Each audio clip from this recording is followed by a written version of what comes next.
I went from being this materialistic girl who likes to show up and show out, to someone who was just stripped off of those things that I had put my identity in.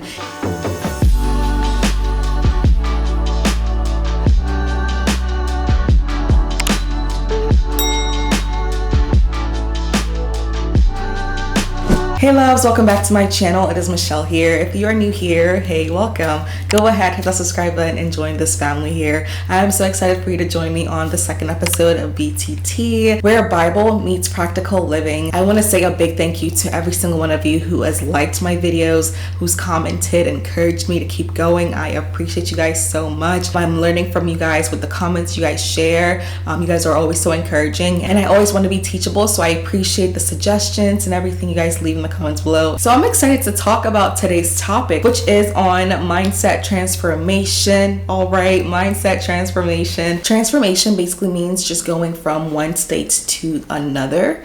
There is a change, there is an alteration. There is something that has occurred. Transformation can happen in many different ways. There are habitual transformations in where the habits that you are performing change, and habits are created when you do the same things over and over again. Instead of you making the effort to actually do them, they become automatic because of the frequency and the consistency that you put into creating that habit. Habits are one way for people to transform their lives. Some people choose to use this form of transformation when they are losing weight. There are habits that they implement, like eating healthier, like going to the gym consistently. That will give them that transformation of weight loss. So transformation can happen with the habitual things we do. Transformation can also happen fast, in where, for example, you guys see my teeth. I had braces. So there are tools, there are materials, there are things that we can do to help us transform in a quicker manner, in a way that is not too mentally tasking. We can transform our bodies, we can transform our face, we can transform our lives in other ways other than, the habitual stuff, in where you actually have to put an effort to do it. And another way transformation can occur is internally, in where it happens without you really being aware of it, which is where BTT is coming from today. The transformation that I went under, guys, happened unknowingly. I didn't really see what God was doing in that time, but now in retrospect I can see why those things happened, and how much I've indeed transformed in terms of my mindset. So today's Bible verse is coming from Hebrews 12 verses 11, which reads, "No discipline seems pleasant at the time, but painful. Later on, however, it produces a harvest of righteousness and peace for those who have been trained by it." Man, in order for your life to transform, you have to be disciplined. You have to go through a process of change. And during that time, it's not pleasant. It sucks. I went through a process of transformation. I'm continually going through a process of transformation where God is testing me. God is really trying my faith. And I recall a time in where I had a major transformation in my life when it comes to my mindset and the way I was thinking about certain things. I will take you guys back to 2020. This was the year that I rededicated my life to God. This year I was really telling God that I wanted to give him my all, that I wanted to surrender to him. I wanted my life to be his. I was really on fire. You're freshly saved, so you're super on fire for him. I wanted God to transform my life, So I would go to him in prayer, and at that time I was going through a breakup. I had gone out of a 6-year relationship, so I was really broken. I was really going through a lot, and I wanted to get over that breakup. I wanted to move on. I wanted just tell God I surrendered the breakup to him. I surrendered my life to him.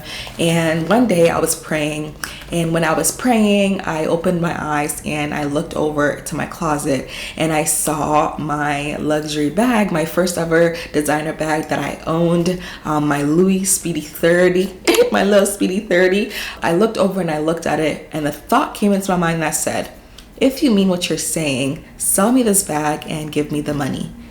And then I was like, what a weird thought. What a random thought. to come into my mind. So I was like, God, is this you? Are you talking to me?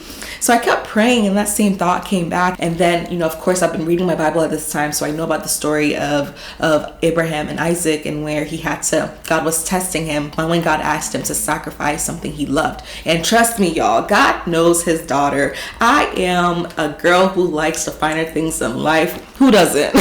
Who doesn't? But before 2020, I was highly materialistic.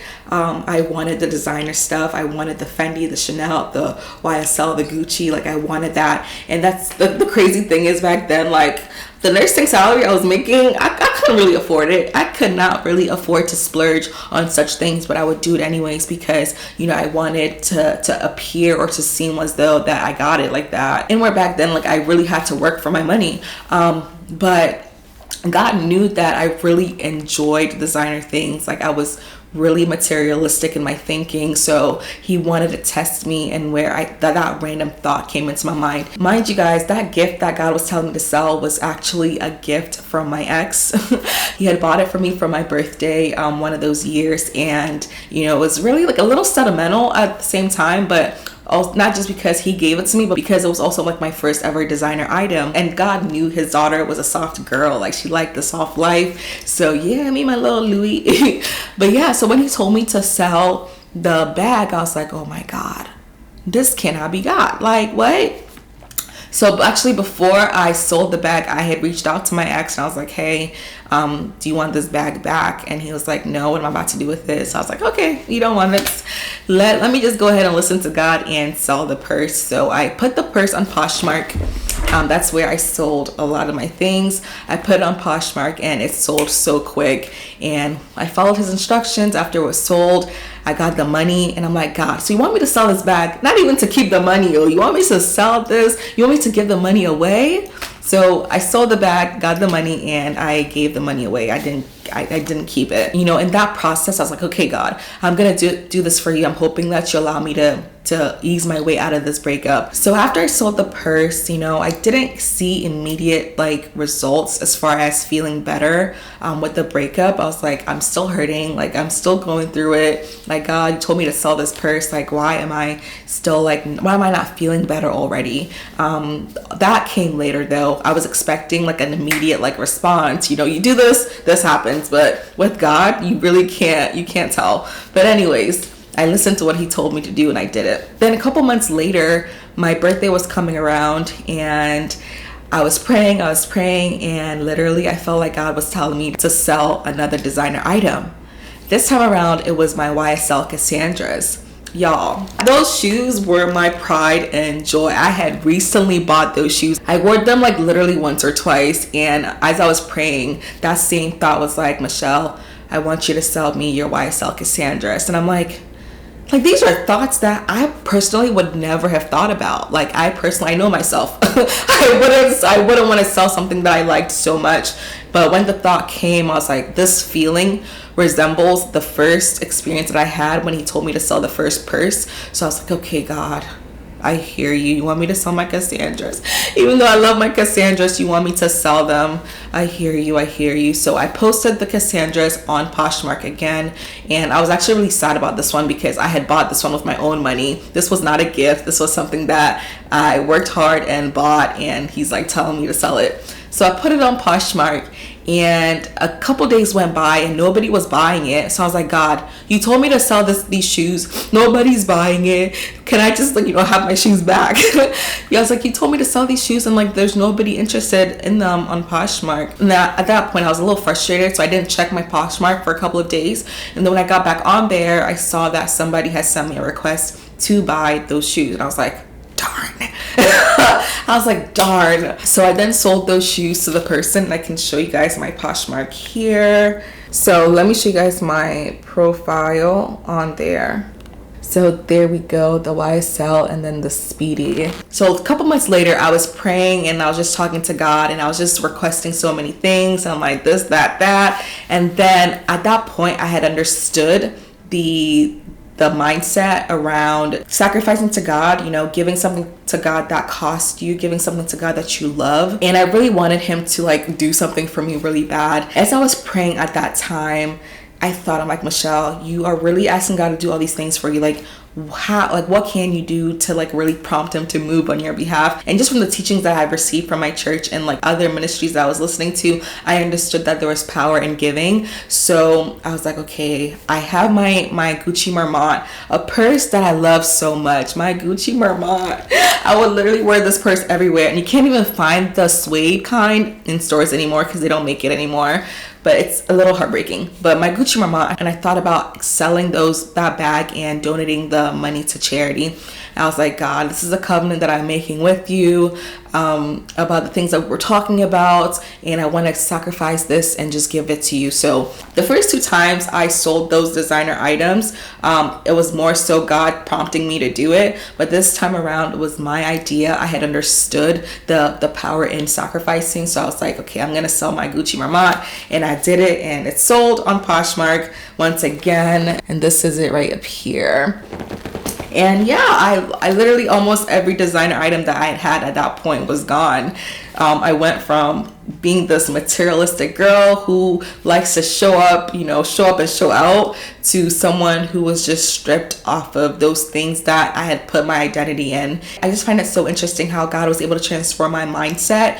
I think he took me through that process for what was to come. So shortly after that, COVID happened. I became a travel nurse and started making more money than I had ever made in my life. And at this time, I can literally buy anything I wanted. And the desire to want to buy designer was not even in my mind. Before, it would probably been like one of the first purchases I would have made. But this time around, I was like, wow, God, I have like all these resources, and I don't want to spend it on designer. And I was like, wow, I feel like God took me through this process to allow me to become a better steward of my finances. Not that I was like splurging a lot on designer items, but I just really coveted those things so much that when I actually received resources that could allow me to afford those things, they weren't like something that I wanted to spend my money on, although I do like them. I bought like 2 purses and like a Tom Ford shoes, but doing so